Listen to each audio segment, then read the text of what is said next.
तर त्यामुळे हे इंटरेस्टिंग दृश्य बघायला जरूर मिळाले। मी पुन्हा तुझ्याकडे येते। सध्या आपण राजकीय विश्लेषक आपल्यासोबत आहेत रविकिरण देशमुख। रविकिरण सरांकडे जाऊयात। सर, असं म्हणतात की राजकारणामध्ये अपघातानं फारशा गोष्टी घडत नाहीत आणि जर त्या घडल्या तर त्या ऑलरेडी प्लॅन केलेल्या आहेत असं समजावं। आत्ताचा हा फोटो, आत्ताची भेट, यामागे तुम्हाला सुद्धा असंच काहीतरी वाटतंय? पहिली गोष्ट अशी की नागपूरला जाण्यासाठी मर्यादित विमानं उपलब्ध आहेत। हे सर्व्हिस फ्लाईट आहे, हे चार्टर फ्लाईट नाही आहे। त्यामुळे दोघांनाही कल्पना असणार की या विमानात कोण कोण व्हीआयपी आहेत। मुख्यमंत्र्यांनाही कल्पना दिली असेल की आपल्यासोबत कोण प्रवासी आहेत आणि उद्धव ठाकरे यांनाही कल्पना दिली असेल की आपण कोणासोबत या विमानात आहात। आणि दुसरी गोष्ट अशी की राजकारणात जेव्हा चुरस संपते, चुरस संपल्यानंतर विनाकारण विरोध किंवा म्हणजे चिडचिड करून काही उपयोग नसतो। एक काळ होता जेव्हा उद्धव ठाकरे प्रचंड असं आव्हान देत होते की आता मी काय ती भाषा वगैरे आता आपण नको रिपीट करायला आपण, पण त्यावेळी निवडणुका होत्या, निवडणुकीत ते दाखवायचं होतं त्यांना, ते सगळं संपलं।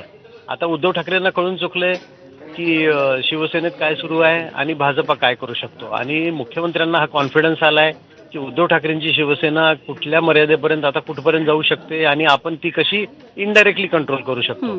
त्यामुळं राजकारणी मोठे मुत्सद्दी आणि धोरणी असतात, जेव्हा त्यांना समजून चुकतं की आता पुढे काय वाढून ठेवलंय, त्यावेळी त्यांना असं वाटतं की विनाकारण मग आपण एकमेकांना दूषणं देण्यात आणि चिडचिड करण्यात काय उपयोग आहे। आणि इथं हा महत्त्वाचा फॅक्टर आहे ज्ञानाचा की मुख्यमंत्र्यांचा रोल टायगर जे ऑपरेशन झालं आता त्याच्यामध्ये मुख्यमंत्र्यांपेक्षा रोल हा शिंदेचा महत्त्वाचा होता। आज शिवसेनेच्या दृष्टीनं म्हणजे उद्धव ठाकरेंच्या दृष्टीनं शिंदे हे त्यांचे खऱ्या अर्थाने नंबर 1चे हे आहेत, विरोधक आहेत आज।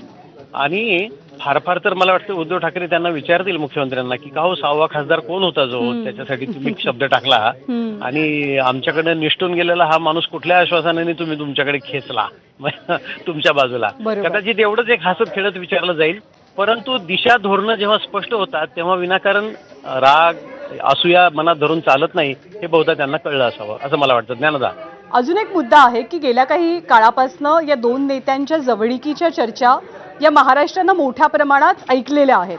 ऑपरेशन टायगरचं आणखी एक विश्लेषण केलं गेलं की कुठेतरी देवेंद्र फडणवीसांना पण ऑपरेशन टायगर हा धक्का आहे, कारण केंद्रामध्ये राज्यामध्ये एकनाथ शिंदेंची वाढलेली पॉवर।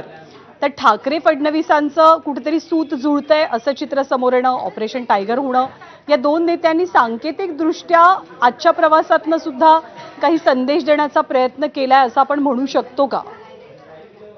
हो का, म्हणजे राजकारणामध्ये चुरस जी असते ना ती आपला निकटचा प्रतिस्पर्धी कोण आहे ते ठरवून मग पुढं वातावरण निर्मिती केली जाते। आजच्या घडीला जसं आपण चर्चा करतोय सगळेच की शिंदेचं महत्त्व वाढणं हे इतर पक्षांपेक्षा भाजपालाच थोडंसं कदाचित हे वाटू शकतं विचित्र की भविष्यामध्ये शिंदे आपापलं स्थान मजबूत करून आपल्यालाच आव्हान देतील की काय।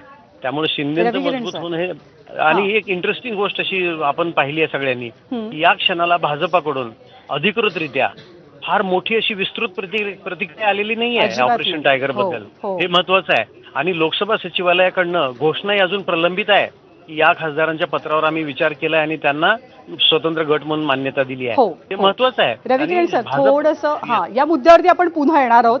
सध्या मंत्री शंभूराज देसाई आपल्या सोबत आहेत, आपण त्यांनाही काही प्रश्न विचारूयात।